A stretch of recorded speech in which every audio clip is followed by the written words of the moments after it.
తెలుగు రాజ్యంకి స్వాగతం. నేను మీ సంధ్య.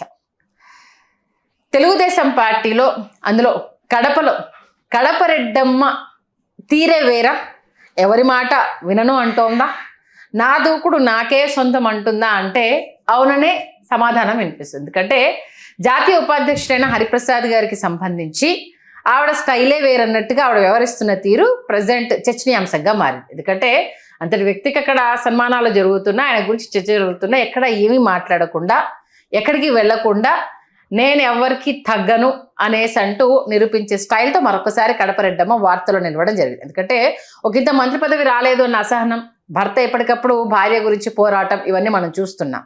మరి ఈ నేపథ్యంలో జాతీయ ఉపాధ్యక్షుడికి సంబంధించి ఆవిడ వ్యవహరిస్తున్న తీరుకు సంబంధించి తెలుసుకునే ప్రయత్నం చేద్దాం. చరిత్రకారులు, రాజకీయ విశ్లేషకులు చిలక శ్రీకాంత్ గారు మనతో ఉన్నారు. ఆయన మాటల్లో. శ్రీకాంత్ గారు నమస్తే అండి. నమస్కారం సంధ్య గారు.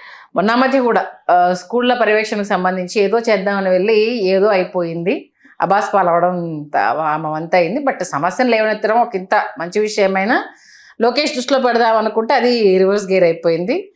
అనేక సందర్భాల్లో ఎప్పటికప్పుడు అసహనాన్ని వెలగక్కుతూనే ఉంది. మరి ఉపాధ్యక్షుడి విషయంలో కూడా అదే తీరు వ్యవహరించడం కరెక్టే అంటారా? వాస్తవానికి ఇటీవల తెలుగుదేశం పార్టీ కొన్ని నియామకాలను చేపట్టింది. ఒక సాధారణ కార్యకర్తను కూడా పొలిట్ బ్యూరో మెంబర్ని చేయటం, ఆ తర్వాత బాలిశెట్టి హరిప్రసాద్ స్థాయికి కీలక పదవి దక్కినట్టే. కడపకు చెందిన బలిజ కులస్తుడు ఆయన. బలి సామాజిక వర్గం నుంచి జాతీయ ఉపాధ్యక్ష పదవి ఇవ్వటం అంటే సాధారణమైన విషయం కాదు.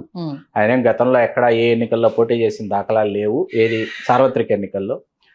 అంత క్రితం కాంగ్రెస్ ఉన్నప్పుడు కాంగ్రెస్కి వ్యతిరేకంగా తెలుగుదేశం బాణీ వినిపించేవాడు, వైఎస్ఆర్ కాంగ్రెస్ ఉన్నప్పుడు తెలుగుదేశం బాణీ వినిపించేవాడు.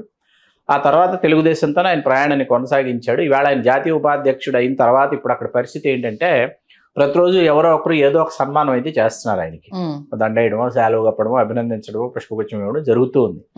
అస్సలు ఏమాత్రం ఖాతరు చేయనటువంటి వ్యక్తి స్థానిక శాసనసభ్యురాలైన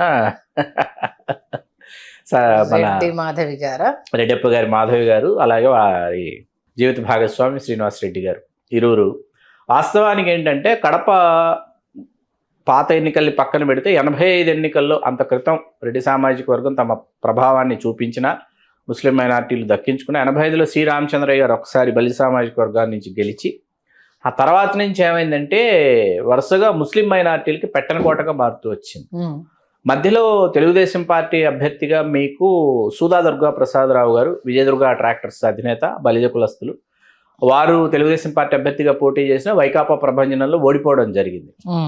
సరే పక్కన పెడితే జనసేన నుంచి శంకర్ శ్రీనివాస్ గారు పోటీ చేశారు. కడప లోక్సభ సభ్యులుగా పివిఎస్ మూర్తి గారు, సాయి ప్రతాప్ గారి కుటుంబానికి చెందినటువంటి పివిఎస్ మూర్తి గారు బావగారు అవుతారు, ఆయన పోటీ చేశారు. ఇట్లా ఒక నేపథ్యం.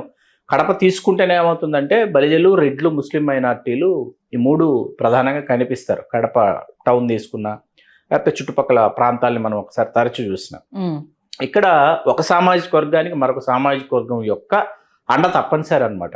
ఇక్కడ మాధవి గారు ఏంటంటే నేను మోనార్క్ని, నన్ను ఎవరు మోసం చేయలేరు, నాకు అందరూ సరెండర్ కావాల్సిందే అనేటటువంటి ఒక ధోరణిలో ఆవిడ కొనసాగుతూ, ఆవిడ వర్గీయులు కావచ్చు, ఆవిడ అభిమానులు కావచ్చు, ఆవిడ అనుయాయులు కావచ్చు, ఒక డివిజన్ స్థాయికి ఎక్కువ బాలిశెట్టి హరిప్రసాద్ అనేటటువంటి ధోరణిలో ఆవిడ మాట్లాడటం, ఒక డివిజన్ స్థాయికి ఎక్కువ. అట్లాగే ఆయన కులాన్ని నమ్ముకుని రాజకీయాలు చేస్తున్నాడు, పార్టీని నమ్ముకుని రాజకీయాలు చేయటం లేదు. అట్లాగే ప్రజల్లో ఆదరణ లేదు, కేవలం కులపరమైనటువంటి ప్రెస్ మీట్లు పెట్టడం, హడావిడి చేయటం, వెళ్ళిపోవడం తప్ప పార్టీ కోసం సంస్థాగతంగా పనిచేసింది లేదు అనేటటువంటిది మాధవిరెడ్డి గారి అనుచరుల వాదన అనమాట.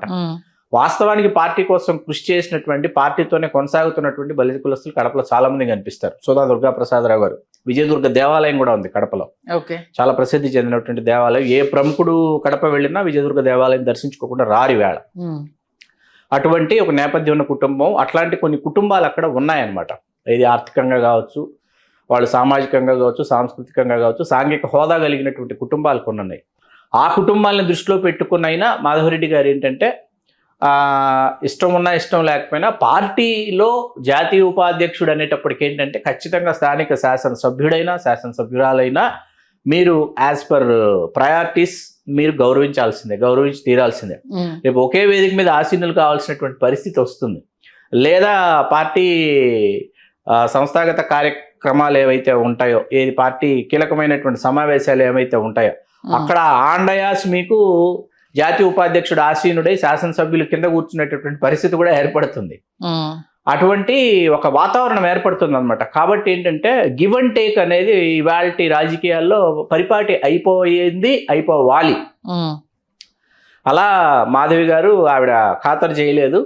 బాలిశెట్టి హరిప్రసాద్ గారి సన్మాన పర్వం అయితే కొనసాగుతోంది కడపలో ప్రస్తుతానికి. అధిష్టానం దృష్టి ఈ రకంగా అయినా తన మీద పడాలని ఆ వ్యతిరేకతను చూపించే ప్రయత్నమా, లేకపోతే లేదు ఐడెంటిటీ క్రైసిస్ అండి. ఆవిడేంటంటే గతంలో కూడా ఆవిడ చర్యలు ఏవైతే ఉన్నాయో మహిళా రెడ్డి ఈ రెండు కారణాల దృష్ట్యా ఆవిడేంటంటే ఆవిడ మంత్రి పదవిని తీవ్ర స్థాయిలో ఆవిడ ఆశిస్తున్నారన్న విషయం మనకు అర్థమవుతుంది. కాకపోతే ఎవరు ఊహించిన విధంగా టీం లోకేష్లో భాగంగా రాంప్రసాద్ రెడ్డి గారు రావటం, ఆ తర్వాత ఎప్పుడైతే రాయచోటి కేంద్రంగా మీకు జిల్లా ఏర్పడటం లేదు అని తెలిసింది అన్నమయ్య జిల్లా, రాంప్రసాద్ రెడ్డి గారి గ్రాఫ్ పడిపోవడం, ఆ తర్వాత రాంప్రసాద్ రెడ్డి గారి పనితీరు పట్ల కూడా అధిష్టానం ఒకంత అసంతృప్తిగా ఉండటంతో రాంప్రసాద్ రెడ్డి గారిని తొలగిస్తారన్న సంకేతాలు అయితే అందుతూ ఉన్నాయి రేపటి మంత్రివర్గ విస్తరణలో, జరగబోయేటటువంటి మంత్రివర్గ విస్తరణలో. అయితే ఉమ్మడి కడప జిల్లాలో రెడ్డిని కాదని నాన్ రెడ్డికి ఇస్తే ఎట్లా ఉంటుంది ఒక ప్రయోగం పుట్టా సుధాకర్ యాదవ్ గారు అన్నది ఒకటి తెర మీదకి వచ్చింది. ఎట్టి పరిస్థితుల్లో సుధాకర్ యాదవ్ గారు కాకుండా సుధాకర్ యాదవ్ గారి కుమారుడి ఆరోపణలు వచ్చినటువంటి నేపథ్యంలో మాధవి గారు దక్కించుకోవాలని రెడ్డికే ఇవ్వాలి కడప జిల్లా అనేటప్పటికీ అందులో ముందు వరుసలో మహిళా రెడ్డి నేనున్నాననేటటువంటి దిశగా ఆవిడ పావులు కదుపుకుంటూ ఆవిడ వెళ్తున్నారు. చూడాలి ఏం జరుగుతుందో. ఇదొక రాజకీయం అయితే ప్రొద్దుటూరులో మరొక తరహా రాజకీయం అక్కడ జరుగుతుంది. అక్కడ విచిత్రమైన రాజకీయాలు అక్కడ జరుగుతున్నాయి. దాని గురించి కూడా ఒక విశ్లేషణ చేద్దాం. ప్రస్తుతానికైతే ఆవిడ మంత్రి పదవి కోసం ఎప్పటికప్పుడు తన ఉనికిని చాటుకునే ప్రయత్నం, నేనున్నాను అనే అధిష్టానానికి తెలియజెప్పడం అనమాట. చూద్దాం బాబు, మరి ఆ ప్రయత్నాన్ని అధిష్టానము టీం లోకేష్ ఎంతవరకు పరిగణలోకి తీసుకుంటుంది అనేది ఇప్పటికే తీసుకోలేదు. బట్ ఇక మీదట తీసుకునే ఆలోచింపజేసే ప్రయత్నం ఆవిడ చేస్తుందేమో అనేది మంచి విశ్లేషణ నుంచి. ధన్యవాదాలు. ధన్యవాదాలు సంధ్య గారు. హలో, తెలుగు రాజ్యం ఛానల్ చూస్తున్నారా? సామాజిక రాజకీయ జీవన చిత్రణే తెలుగు రాజ్యం. అతిశయోక్తులు అసత్యాలు ఉండవు. రాజకీయ కోణం కాదు, ప్రజా కోణమే కొలబద్ద. తెలుగు రాజ్యం వీక్షణ మీ ఉత్తమ అభిరుచికి నిదర్శనం.